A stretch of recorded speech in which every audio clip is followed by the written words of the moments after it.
Well, hello there. Jonathan Foust here. I am delighted you have joined this webcast, and I'm excited about this talk. The talk that's coming up is all about increasing your capacity for joy. If there isn't a worthy exploration, I can't think of a more wonderful one.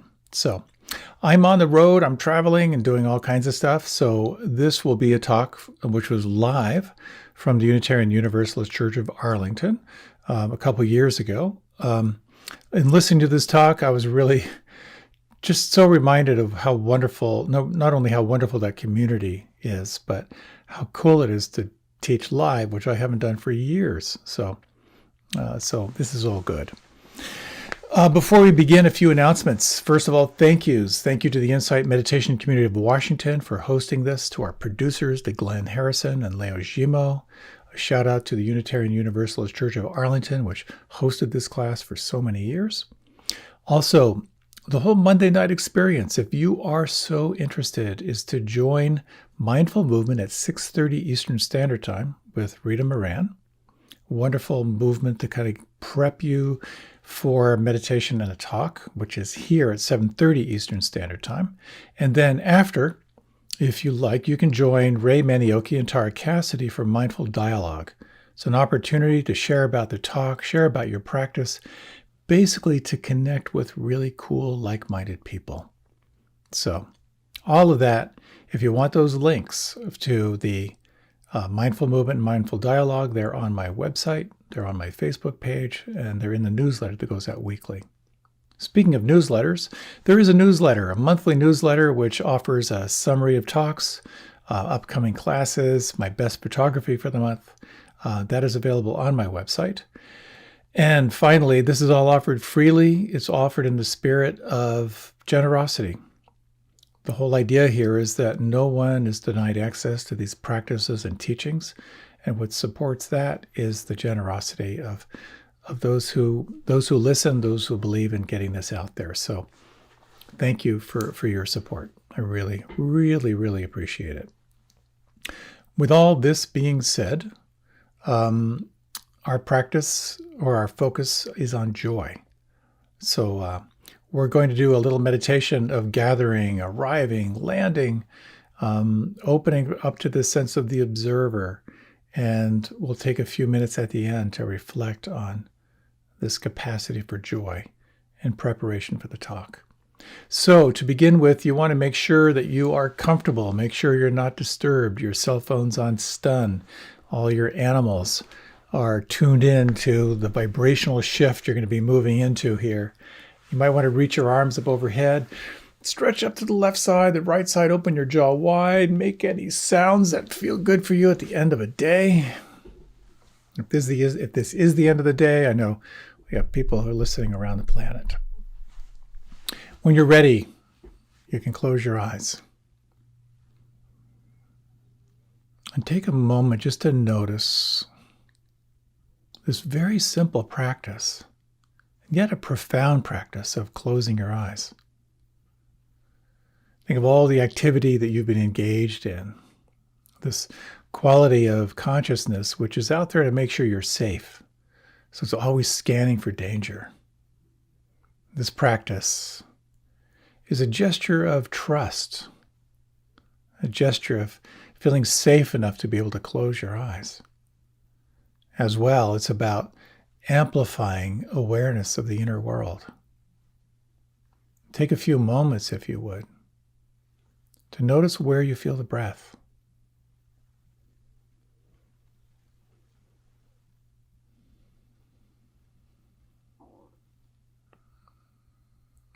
You might open your attention 360 degrees and just notice the sounds around you.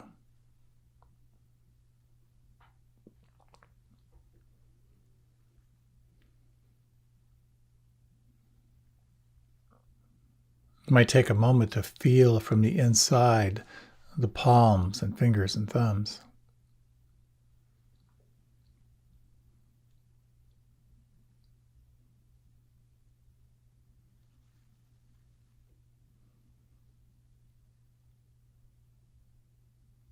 And you might sense now what some people describe as taking the seat of the witness.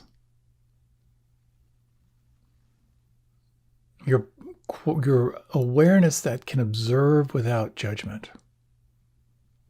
It observes without preferences. And you may notice, what does awareness notice? On one level, there's the sense of sensations, the movement of breath, the air touching your skin right now.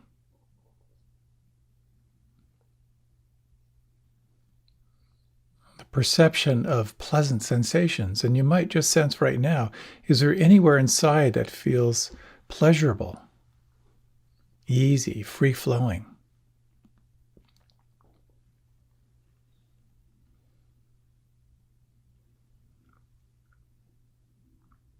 This awareness also notices sensations that we might call unpleasant. And is there anything inside right now that feels tight or congested or stagnant or hurting? Just noticing as best you can without judgment.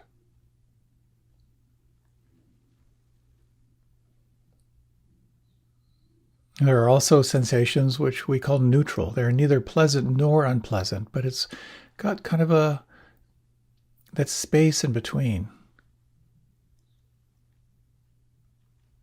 Awareness of the body. Awareness of sensation.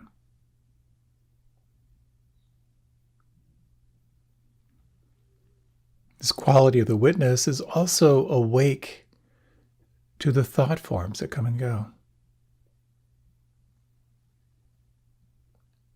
60,000 thoughts a day by some estimates. Who you are is the awareness of thought.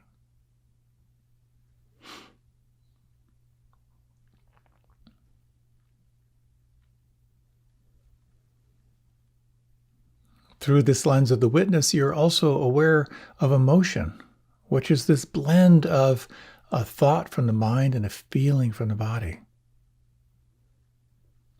This play of emotions that expand and contract, that come and go like weather systems.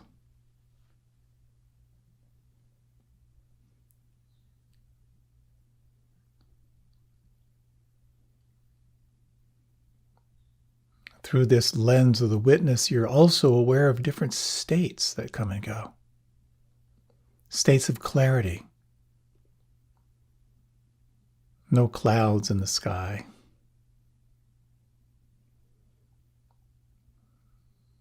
States of turbulence. States of stagnation. Everything that comes and goes, everything that can change, is observed through this lens of the witness.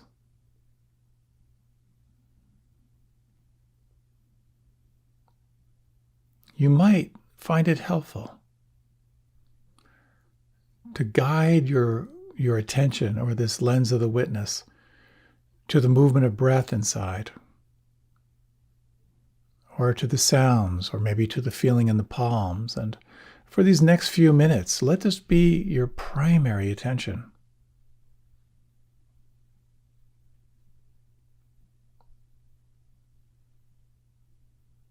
As many times as the mind drifts, that many times, you can notice and re-arrive. How intimately can you feel the breath on the inside?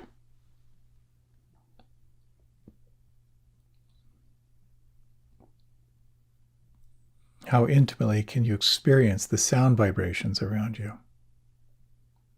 The feeling in the palms.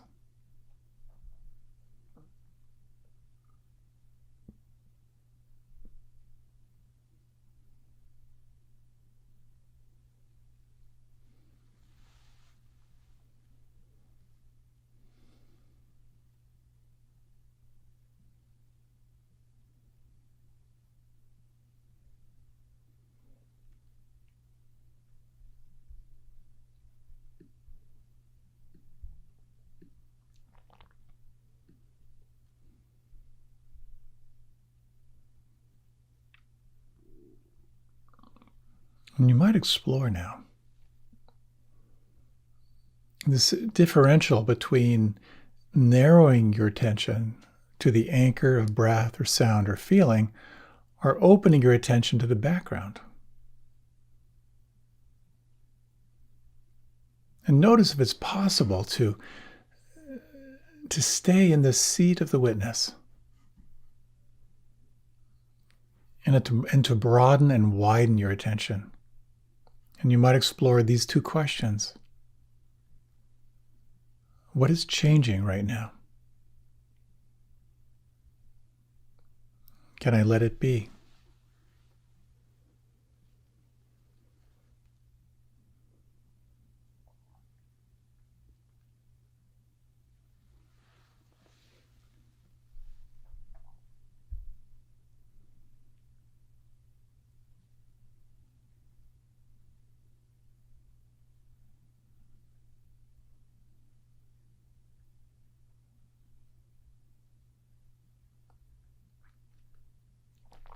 Is it possible to let everything be just as it is, awake to the stream or the flow of your experience?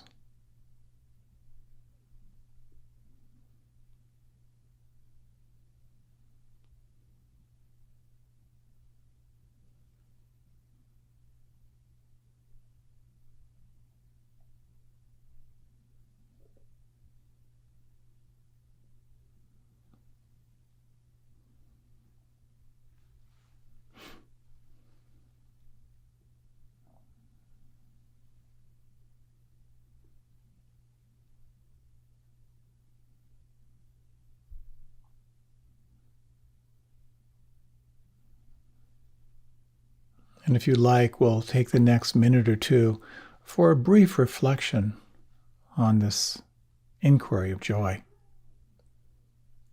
You might bring one or both hands to your heart and take a few moments to sense any memories of a time when you felt joyful, a sense of happy for no reason, or just a magic moment in your life, magic moments. And you might take a few moments as well to reflect on those you love, moments where they felt joyful, some new discovery, and you felt a sympathetic quality of feeling joy for them. And you might, if you like, in these remaining moments, as you breathe in, just simply use the words, I am receiving joy. On the out-breath, I'm offering joy.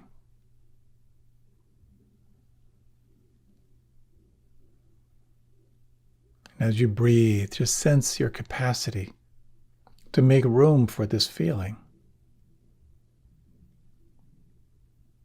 On the out-breath, to reflect on the joy of those that you love and to sympathize and resonate with their experience.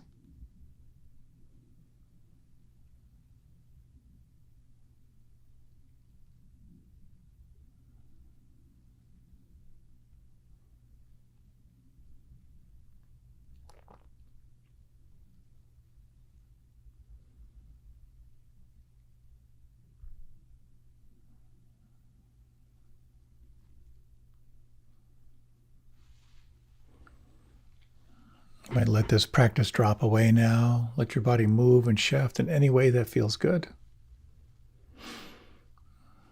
And feel free to open your eyes or remain with them closed as I'll offer just a few words before we glide into this talk. For many of us, we have kind of a set point of how joyful, how happy we allow ourselves to be. And yet, this quality of joy itself, when you look closely, falls into the category of the immeasurables. Joy has no limit.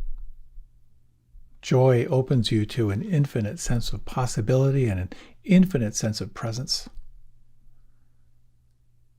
And you can increase your capacity for joy through investigation, through compassion, through kindness. You can open yourself to feel this place of immeasurable potential. It's wonderful to be with you. Please enjoy this following talk on increasing your capacity for joy.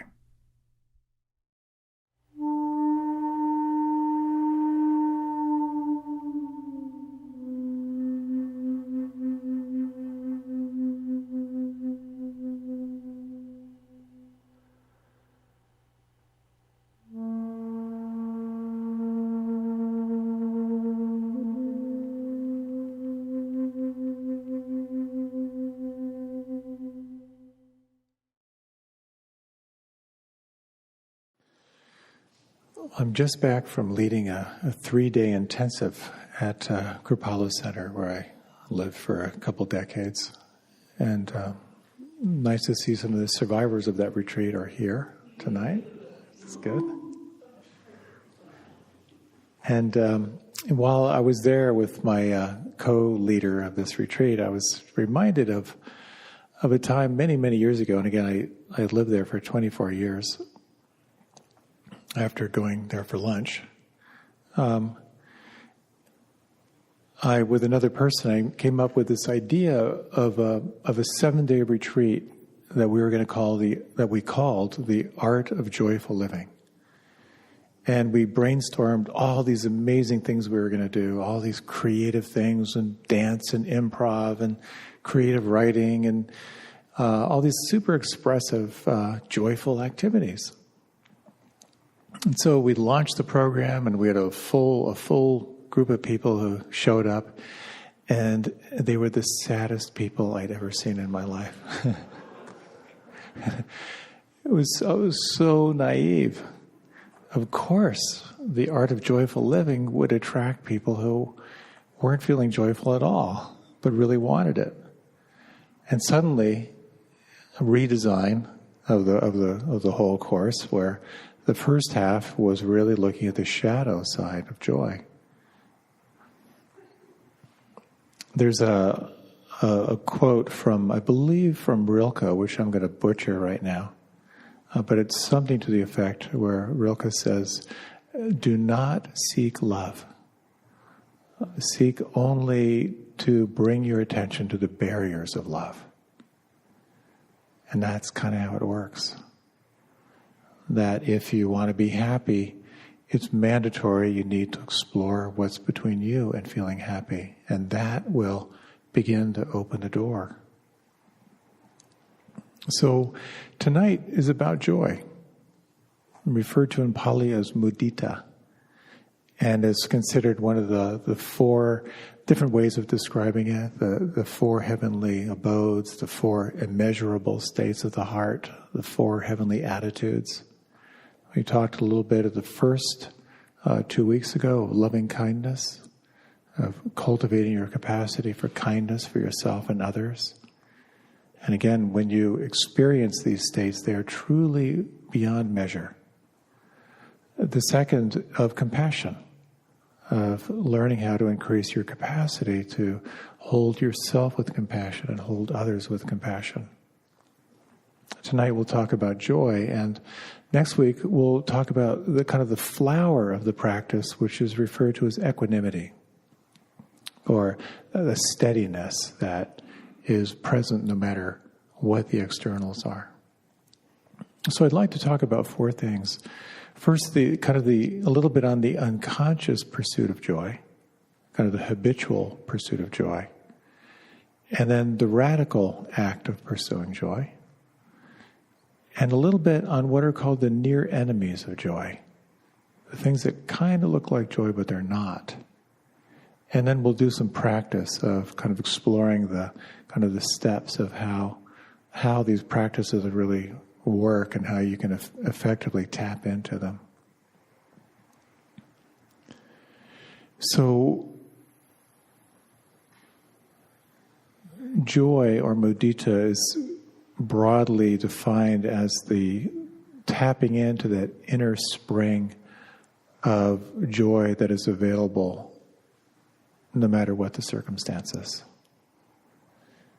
And there's some pretty cool things that the Buddha taught about joy, where he said, the more one deeply drinks of this spring of joy, the more securely one becomes in one's own abundant happiness, and the more bountiful it becomes to relish the joy of other people.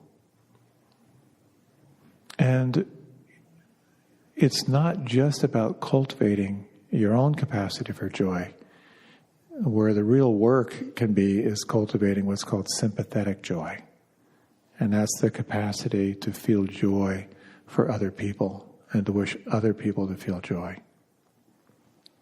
And it can be a challenging practice. So we have our habitual ways of reinforcing ourselves. And we have habitual ways of wanting what we think will bring us happiness and joy. Someone once told me about the first time that he drank alcohol when he was 13. He and his friends lifted some vodka from his parents' liquor cabinet. And he said, for the first time in my life, my anxiety dropped away. I felt confident, I felt relaxed, and I knew I would do anything to keep this feeling.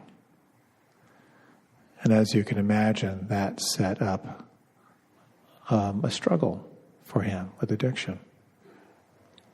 And it speaks to the parable of the hungry ghost, which is kind of a classic teaching in Buddhist psychology. And the hungry ghosts are these beings that have these big, big bellies and long, thin necks and tiny little mouths. And no matter how much they consume, they can't get enough to satisfy their belly. So we see that in sort of, the addiction to substances. But of course, addiction is much more than just being addicted to a substance. It can be addicted to anything. Addicted to a belief, addicted to a story. One of my really powerful insights, this is a topic for another talk, but Johns Hopkins has done a lot of research on high-dose psilocybin and its effect on addiction and those with chronic illness. And they were doing a study on the effect on long-term meditators. So I kind of helped them to sort of recruit people and help to work out the protocol. And part of it was I got to do the experience myself. And so, very, very powerful experience. But at the end, I found myself in kind of my reverie, kind of the big conclusion of my event. And I said, it's all about service. It's all about being of service. And I paused and I said, and that's just another story. And I realized I was addicted to that story about who I was and what I meant in the world. And we can get very addicted to the highest concepts. So when we look at that hungry ghost, it's really looking at the fundamental anxiety that we all carry and what we do to soothe that anxiety. So what happens is, somehow we assume that something outside of you is going to make you happy. And then you become relentless in that pursuit. Ray Kroc, who is the founder of McDonald's, he said, if any of my competitors were drowning, I'd stick a hose in their mouth and turn on the water. It's ridiculous to call this an industry. This is not. This is rat eat rat, dog eat dog. I'll kill them and I'm going to kill them before they kill me. You're talking about the American way, survival of the fittest. We will do anything to satisfy what we think is going to make us happy and what we think is going to bring us joy. It's just inborn. And it's not just physical pursuit that's going to make you happy. It's not just about finding the right partner, finding the right job, having enough money, having enough status. That's called kind of all inborn. But I realized in my many, many years of intensive practice how much my own life, when I began to kind of examine all of my crazy practices over the years, how much my life was run by not really physical materialism, but spiritual materialism. And again, with that fundamental angst, just that sense of, oh, I'm going to take a celibacy vow, that'll do it. I'll take a poverty vow, that'll do it. I'll purify my body, I'll do macrobiotics. Now it's fasting, now it's living foods. We all have this wholesome desire to be free, to be happy, to really know what joy means. But it can get corrupted very quickly, no matter how high your intentions. And all the good things I thought I was doing in my spiritual pursuit were really informed by that really deep, deep anxiety, that desire for something to be different. And when we trace that back to the cause of suffering in all of our lives, it has something to do with desire. It's the fundamental seed of desire that puts the whole wheel in motion. And when you look at what sort of drives our economy, we really have sort of the industry of addiction. When I see kids totally sucked into their, whatever it is they're playing, like they're just going for the endorphin hit, at such a young age. The way industry puts salt and fat into food and has kids' meals, in fast food, is to set up that addictive impulse. And of course, we see this all the time. You look at Facebook. What is it that keeps you on Facebook? There are times when I just can't believe how sucked I get into YouTube. Have you ever had that experience where you're watching some ridiculous thing on YouTube and you're thinking, how did I end up here? It's really humiliating. I think I was sharing once, I was researching some topic for a talk I was giving, and then somehow I was watching Serbian men wrestling bears, like if you look back on your browser history, it's deeply humiliating. But that's the nature of the mind, is to want. The fundamental nature of the mind is it wants more and more in ever-increasing quantities forever. That's just the nature of the mind. And so the Dalai Lama said that the purpose of your life is to be happy and filled with joy. That's your purpose. So then the question becomes, well, then how? And whether you think of the Buddha as kind of someone who walked the earth 2,500 years ago, or just a metaphor of someone waking up in their life, his entire research and development was, where is happiness and where is joy? How do I find that? And given that everything is going to change, everyone gets sick, everyone gets old, everyone's going to die, all material things are going to fall away. Where is the happiness? Where is the joy? Where do I find that? That was his fundamental inquiry. And so he explored all kinds of practices, from indulging in the senses to denying the senses to kind of radical practices. And part of his awakening, part of his enlightenment was kind of, I imagined it kind of as the forehead smack, where he said, everyone is looking for happiness in exactly the wrong way. Since all material things are impermanent, looking for happiness in those things just isn't going to happen. And that's the false concept in our culture, is that we can find joy through material happiness. And once you get enough, then you're going to experience joy. And the realization, of course, is that the only true joy that you'll ever find will be found within, and will be found completely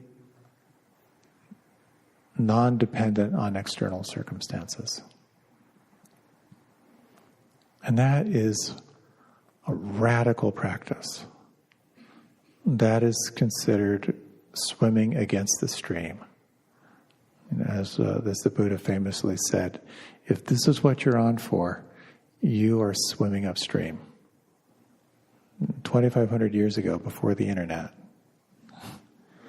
he said you're swimming not only against your own conditioning, but you're swimming against the entire culture when this is what you're focusing on. Because not that many people are interested. And many people will think you're nuts for pursuing that. So then is a question of how. How do you begin to turn your awareness from focusing on the externals to cultivating an internal state that begins to point toward that wellspring of joy? And one of the most reliable ways you can is through turning your attention to gratitude and to appreciation. And when you can begin to focus on gratitude, you're opening up to the yes in life. And that yes is just a different dimension of practice. Father Thomas Keating is a really wonderful, wonderful man. He described, he said that meditation and a meditative life is the practice of consent. It's the practice of saying, yes, this too. So let's just take a moment just to maybe to tune into that. If you like, you can close your eyes.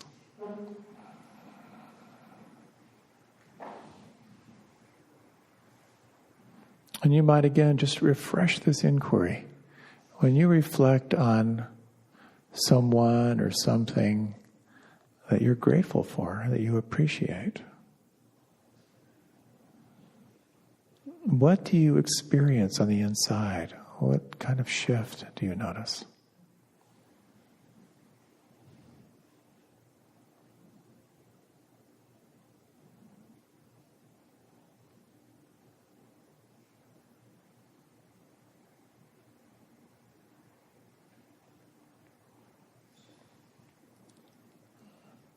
This inquiry into gratitude and appreciation has the potential to open up a sense of receptivity, kind of a softening, a receiving of the moment.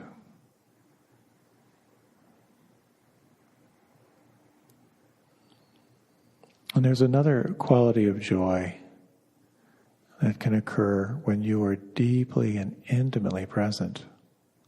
And you might take a moment just to turn your attention to the sounds.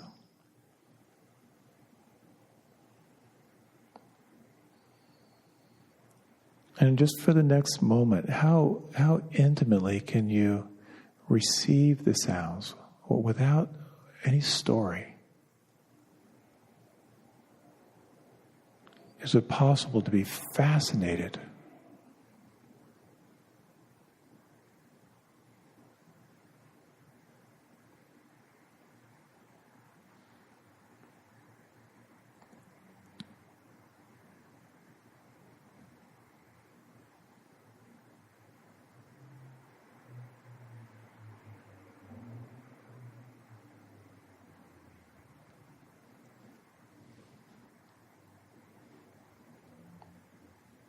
And you can very gently deepen the breath.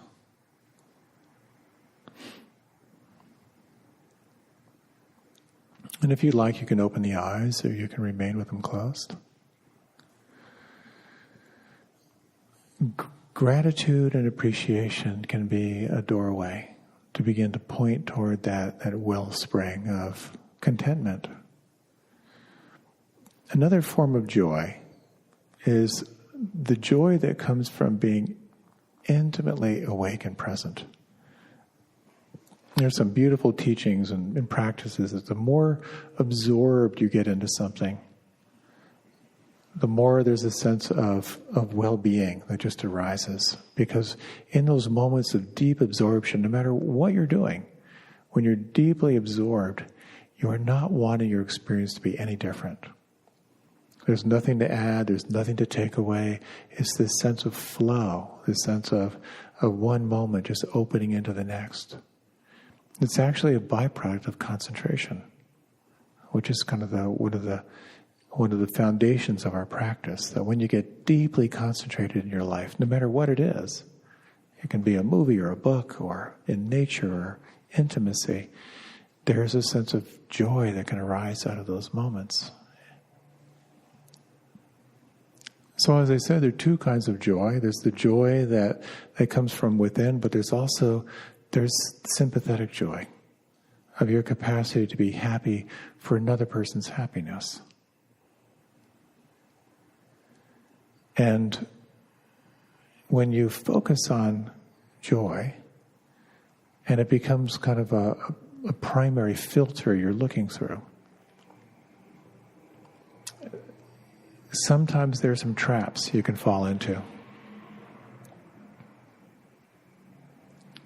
So I want to name just a few of these, and then we're going to do a kind of a meditation at the end, exploring some of the different strategies for focusing on joy.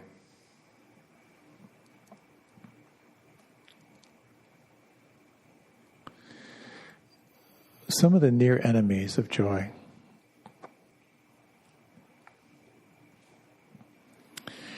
One of them is what's sometimes called premature transcendence,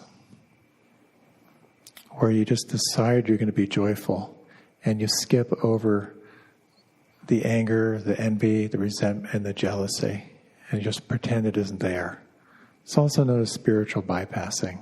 You just decide you're going to be joyful, but you don't really do all the work that's really required to really feel it.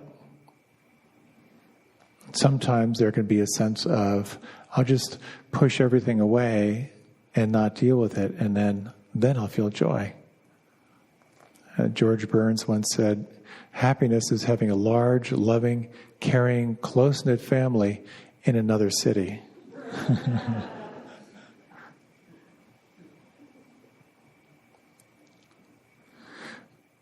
Inevitably, the linear mind is designed to compare.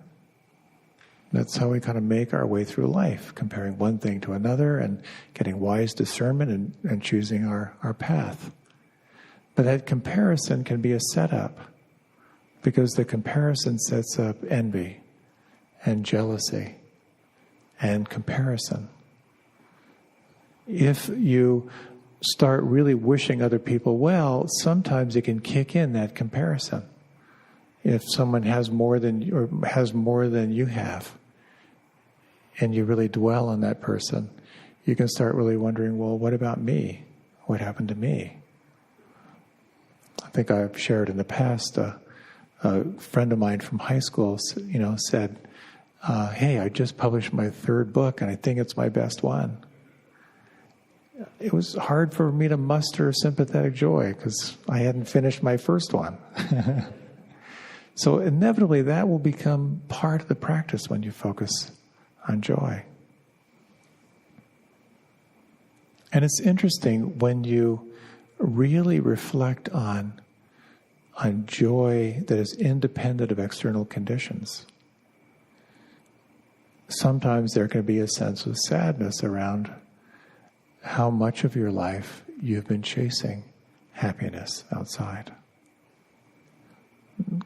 Quite often, as people begin to really reflect on what it means to cultivate these states, there can be a real sense of, wow, I've just been chasing.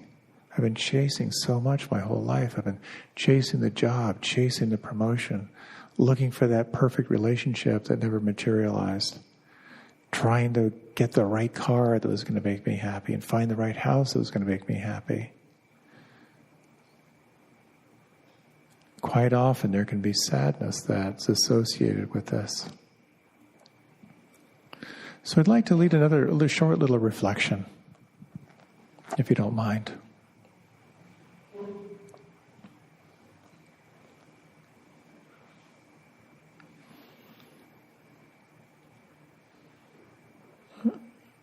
We've explored this practice of inquiry before. And I'd just like to offer you a question. And we'll repeat this question just for a few rounds, just to sort of notice what arises through this inquiry practice. When you think of your life right now, when you sense what's falling away, what's calling you forward, what's between you and feeling joy right now? You might name one thing and just say hello to that.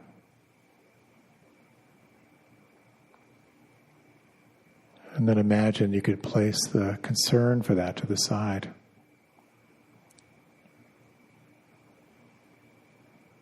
And then again,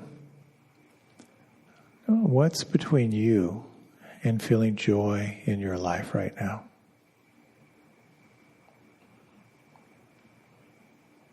Naming one thing.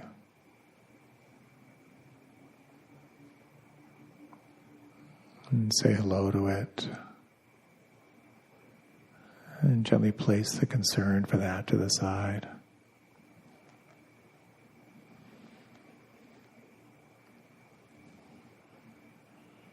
And then again,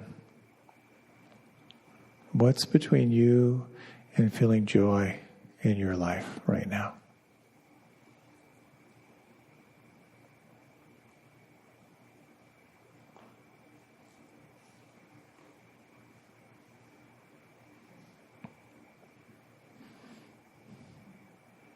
And placing that to the side, and then once more. What's between you and feeling joy in your life right now?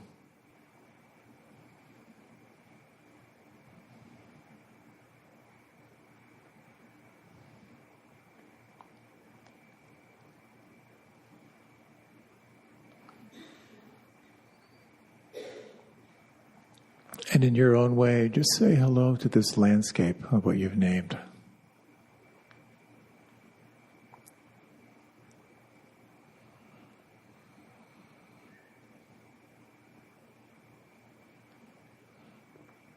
And then as you're ready, you can let your eyes open, or you can remain with them closed.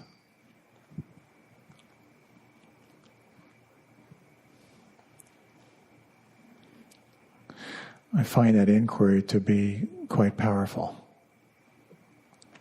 because quite often it will begin to reveal all the small and the big things that are between you and feeling joy. And yet, you are the one who is aware of that.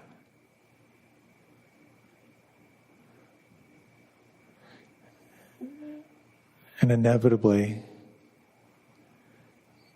you may be drawn to investigate some of what you've named and to look more closely and to sense how it might be possible to bring a sense of healing to that.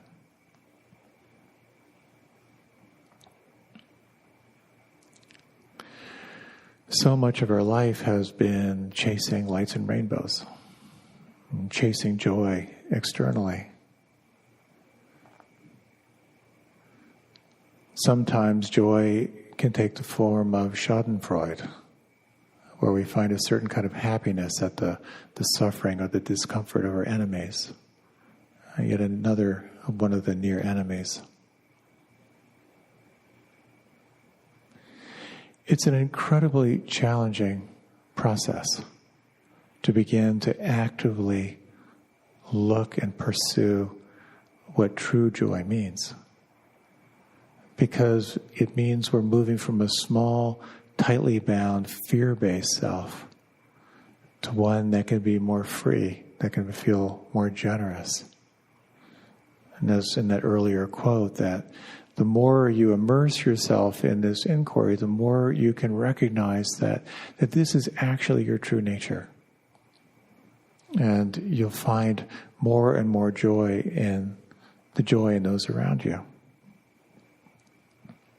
I was just reflecting on that. Is there an example I could think of? And here's kind of a small one. One of my favorite things in life is being right here with you on Monday nights. I so much enjoy this. And giving a talk every week is incredibly creative. It's really fun. But giving a talk every week is also challenging because I want it to be helpful, want it to be inspiring if I can, at least do as little psychic damage as possible. And a while back, I noticed, because it's about 45 talks a year. That's a lot of talks. And I noticed I had a temptation to hold my stuff back. Like, I think I want to save that joke for the retreat I'm doing, or I'm going to maybe save that story for later. And when I noticed that, I thought, from now on, I'm never going to hold my best stuff back. I'm just going to, whatever I have, the best I have, I'm going to offer it. And with that came kind of this clench. Like, what if I run out of stuff to say? You may have noticed I haven't. But what's so interesting, when I really embrace that sense of, okay, if I got a really good joke, I'm not going to save it, I'm going to let it go. If I got a good story, I'm going to share it. It's kind of created a vacuum. And at least up to this point, it's just opened something up inside. And I think it's the same way that when you really cultivate being a well-wisher of joy, it creates a vacuum. The more you offer it out, the more it creates a vacuum, and the more it can kind of pull that in. So when you explore what it means to cultivate joy, I kind of think of it like you get a new car. Of course, there's the first scratch, but right before that, there's that sense like this is enough. Right now, this is wonderful. And I think that's joy. But that same sense of joy that's not dependent on the car is what we're talking about. That same sense of, this is wonderful. Like, this is enough right now. Thank you, I'm so grateful. That state that's not dependent on externals. Whenever we can tap into that, there's an aliveness there. I had some good friends, they were getting ready to retire. They met with their financial planner, and he said, okay, I think, in 4 more years you're going to be ready. And they said, no, this is enough. And just that sense of, this is enough, thank you, sets up a very powerful internal state. So some of the ways that you can tap into the joy, the classical ways. First is this gladdening of the mind, just something you're grateful for. And then take some time to think of your benefactors. Think of your allies, the ones who love you and really wish you well. And you wish them joy. You think of those you love, like when you see a niece or a nephew or a child taking their first steps. Just that pure joy you have for their discovery, for their success. That's kind of what you're cultivating. So you start where it's easy. And then you turn to wishing yourself well. And then you can turn your attention to what's called a neutral person, the kind of people you just pass on the street every day. And you wish them well. You look to take happiness at their success. And then you can explore those who are doing you harm, which is always a challenge. But there's a beautiful little piece, which we've done before with the other practices, and we'll end on that, where you offer this sense of joy in front of you, to the sides, above, below, to all beings. And you infuse your body and the space around you with this well-wishing for all. So we'll close our evening with this practice. So if you like, you can close your eyes. Some people find this helpful to bring their hand to their heart. Sometimes that can be a nice little physical anchor. And in your own time, again, you might let your attention just settle on something you're grateful for, something you deeply appreciate. And you might slow down and deepen your breath.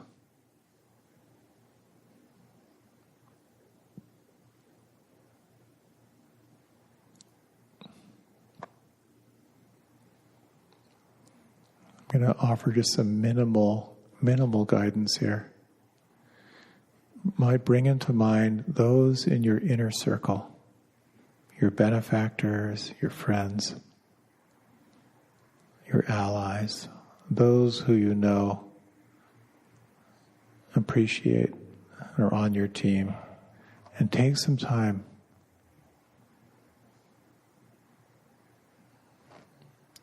to feel your gratitude for them, your appreciation for them,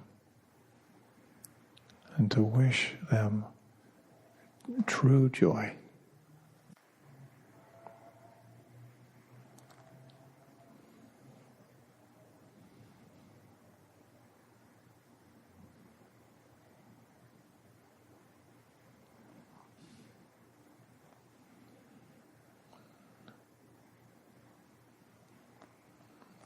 All those you sincerely appreciate in your life.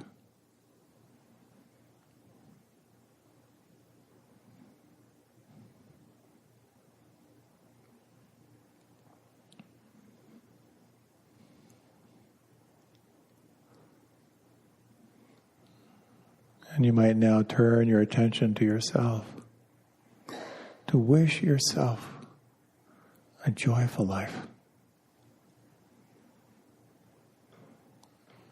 to increase your capacity to tap into that wellspring of deep well-being, independent of externals.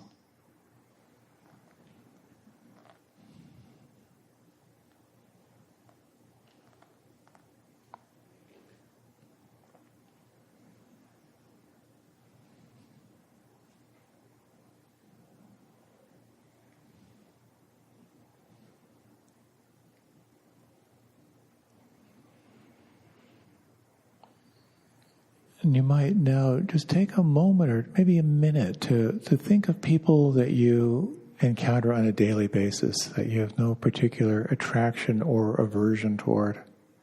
Or just people you kind of pass on the street or you might see daily where you live or where you work. And just take a moment to feel grateful for them.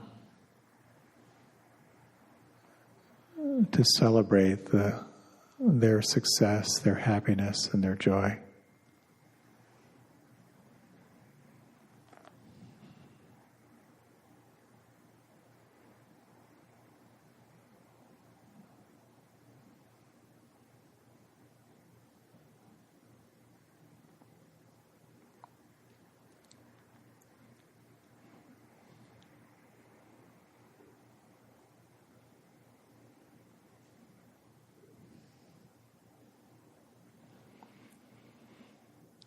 And now we'll explore this sense of widening the circle. Can you imagine the space in front of you, beyond the furthest star, filled with thoughts of unselfish joy?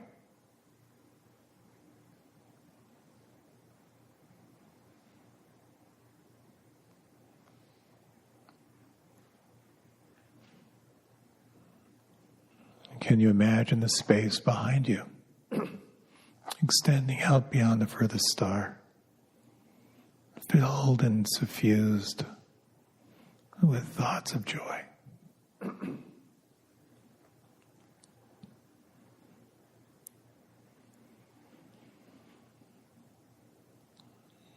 Can you imagine the space to the left of you, extending out beyond the furthest star, filled and suffused with thoughts of joy?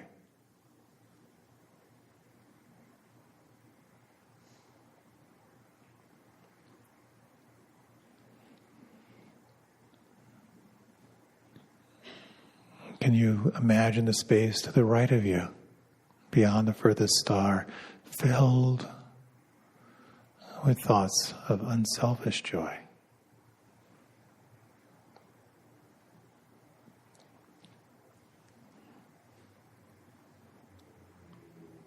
And can you imagine the space above you, the space below you, the space inside you, and filled with a heart of joy,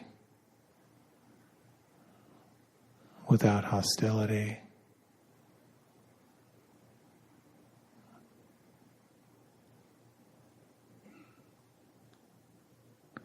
and filled with well-being for all?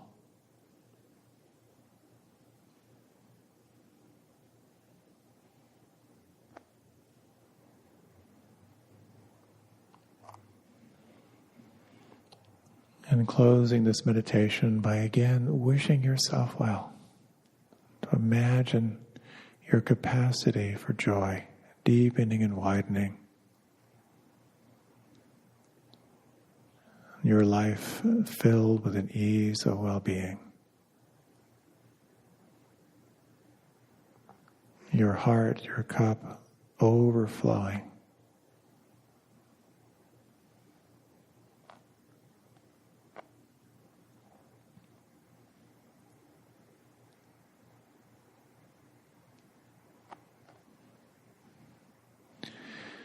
We'll close with these words from the Buddha. Live in joy, in love, even among those who hate. Live in joy, in health, even among the afflicted. Live in joy, in peace, even among the troubled. Look within and be still, free from fear and attachment. Know the sweet joy of the way.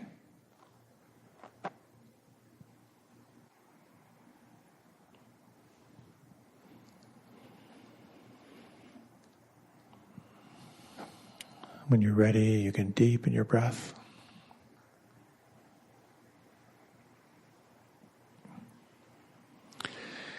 When you're ready, you can open your eyes.